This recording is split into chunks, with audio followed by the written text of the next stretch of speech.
এ যেন এক নতুন বাংলাদেশ, ট্রাফিক শূন্য কিংবা স্বল্প সংখ্যক ট্রাফিক সড়কে, অথচ তবুও নেই কোনো যানজট। সড়কে যান চলাচল স্বাভাবিক রাখতে গলদঘর্ম হচ্ছে কুষ্টিয়ার এই ক্ষুদে ট্রাফিকরা।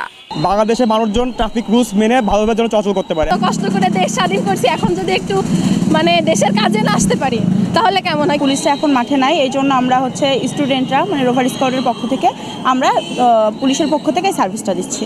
একই সঙ্গে সড়কের বিভিন্ন স্থানে পড়ে থাকা ইট পাথরের টুকরা কিংবা পুড়ে যাওয়া গাড়ির ধ্বংসাবশেষ পরিষ্কারের দায়িত্ব মাথায় নিয়েছে বিভিন্ন স্কুল, কলেজ, বিশ্ববিদ্যালয়ের শিক্ষার্থীরা।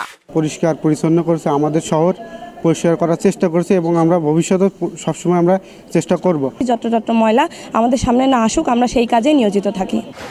এদিকে বাংলাদেশ দ্বিতীয়বারের স্বাধীনতা লাভ করেছে উল্লেখ করে দেশকে রং তুলির ছোঁয়ায় রাঙিয়ে তুলছে সিরাজগঞ্জের শিক্ষার্থীরা। শহরের হাট পয়েন্ট, পৌরসভা রোড, পদ্মপুকুর, সবুজ কানন, স্কুল, কলেজ সহ বিভিন্ন স্থানে রং তুলির আঁচড়ে নানা গ্রাফিতি আর স্লোগান ফুটিয়ে তুলেছে তারা। যারা আসছে আমরা নিজেরাই দেশের সংস্কারের জন্য মাঠে নেমেছি। বর্তমান দেশের প্রেক্ষাপটটা, এই প্রেক্ষাপটটাকে আমরা নতুন করে সাজিয়েছি। তারা বলছে শিক্ষার্থীদের তাজা রক্তের বিনিময়ে বাংলাদেশ, সবার সহযোগিতা এবং অংশগ্রহণে সন্ত্রাস, দুর্নীতি, বৈষম্যমুক্ত সুখী সমৃদ্ধ বাংলাদেশ গড়ে তোলার প্রত্যয় জানান শিক্ষার্থীরা।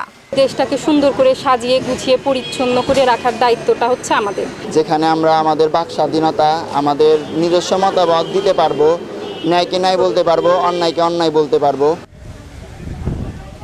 শারমিন স্বর্ণা, মোহনা সংবাদ।